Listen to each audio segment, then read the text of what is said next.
হাই friends, মই লোহিত। মই YouTube channel nature and গাৰ্ডেনিংলৈ মই স্বাগতম জনাইছোঁ। চাই আছে এইটো অৰ্কিডৰ পাতত কেনেকৈ বেমাৰ ধৰিছে। এইটো হৈছে বেক্টেৰিয়েল ইনফেকশ্যন বুলি কয়। বেক্টেৰিয়াক এটেক কৰিছে। চাইছে কেনেকুৱা হৈছে পাতটো। যদি আৰু মই কোনো ব্যৱস্থা নলওঁ তেন্তে ইয়াৰ গোটেই পাতবিলাকতে এনেকুৱা হ'ব। লাষ্টত গছটোৱে মৰি যাব। ইয়াত ভালেকেইটা অৰ্কিড একেলগে লগ হৈ আছে। ইয়াত এইটো হৈছে এইৰাছ মাল্টিফ্লৰা। যিটো ইনফেকশ্যন হৈছে এইটো হৈছে এইৰাছ অডোৰাটাম। তাৰপিছত এইটো হৈছে বাল্বোফাইলাম। আৰু ইয়াত সৰু এটা জেনকেঞ্চিও আছে, ডেণ্ড্ৰবিয়াম জেনকেঞ্চিটো। সেইবিলাক বাদ দিয়ক, মই এতিয়া আপোনাক দেখুৱাইছোঁ কেনেকৈ আপোনালোকে ইয়াৰ এইটো বেমাৰ দূৰ কৰিব পাৰিব। প্ৰথমতে চাওক, মই ইয়াত এইটো লৈছোঁ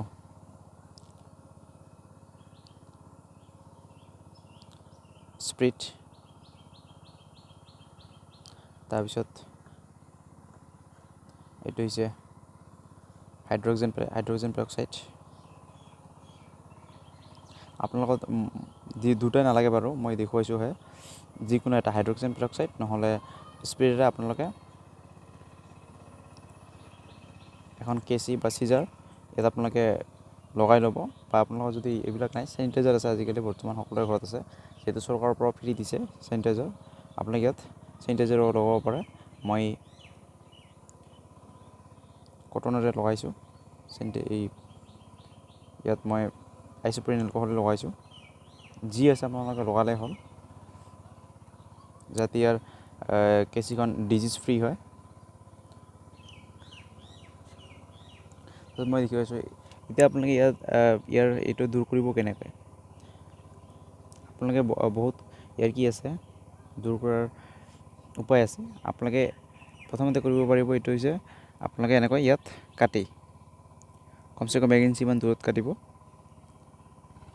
আৰু নহ'লে আপোনালোকে ষ্ট্ৰেপ্ট'মাইচিন বা যিকোনো এনে ব্ৰড স্পেক্ট্ৰাম ইনছেক্টিচাইড বা ব্ৰড স্পেক্ট্ৰাম পেষ্টিচাইড যিকোনো স্প্ৰে কৰিব পাৰে।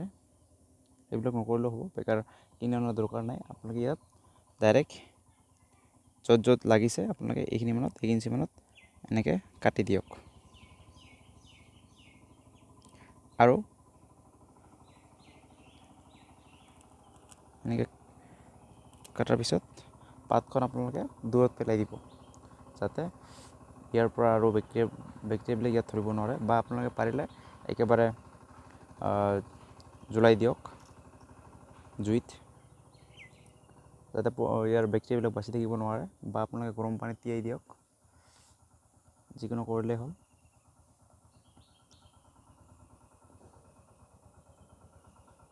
আৰু এইটো এটা চাব, এইটো এটা হৈছে, এইটো আচলতে বেক্টেৰিয়েল ইনফেকশ্যন নহয়। এনেকুৱা বেক্টেৰিয়েল ইনফেকশ্যনো হয় কেতিয়াবা, কিন্তু এইটো হৈছে বেছিকৈ ৰ'দ পোৱাৰ আগতে ৰ'দত আছিল, বহুত ৰ'দত আছিল, সেইকাৰণে এইখন এনেকুৱা মৰি গৈ হালধীয়া হৈছে। এখন চাওক,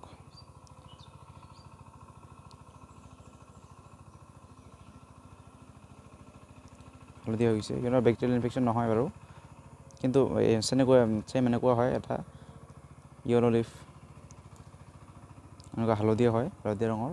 এইটো এটা বেক্টেৰিয়েল ইনফেকশ্যন হয় কেতিয়াবা, কিন্তু এইটো নহয়। এইটো হৈছে বেছি ৰ'দ পোৱাৰ কাৰণে এনেকুৱা হৈছে। মই বাহিৰত আছিল, এতিয়াহে মই গ্ৰীণ নেটৰ তলত দিছোঁ। চাওক, গ্ৰীণ নেট দিছোঁ ইয়াতে। এতিয়া আৰু ইয়াৰ কোনো ভয় নাই, ৰ'দৰ পৰা ইয়াৰ ছেফ আছে বৰ্তমান। আৰু এটা চাওক, আপোনালোকে যদি হেল্ডি কৰি ৰাখিব বিচাৰে, এইটো যিহেতু এইটো ফুলটো ফুটি গৈছে, এতিয়া ফুল নাই আৰু, গতিকে আপোনালোকে ইয়াতে গুৰিত এনেকৈ কাটি দিয়ক। কাটি দি এইবিলাক দূৰত পেলাই দিয়ক বা পুৰি পেলাই দিয়ক।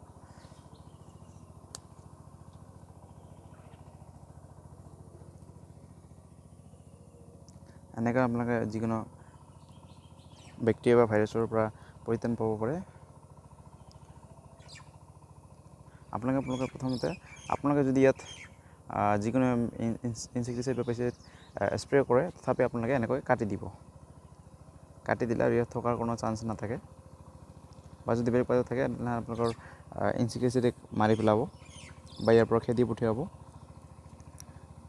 গতিকে এইখিনিয়ে। যদি ভিডিঅ'টো ভাল পায় তেনেহ'লে লাইক কৰক, শ্বেয়াৰ কৰক, লগতে ছাবস্ক্ৰাইব কৰক। ধন্যবাদ।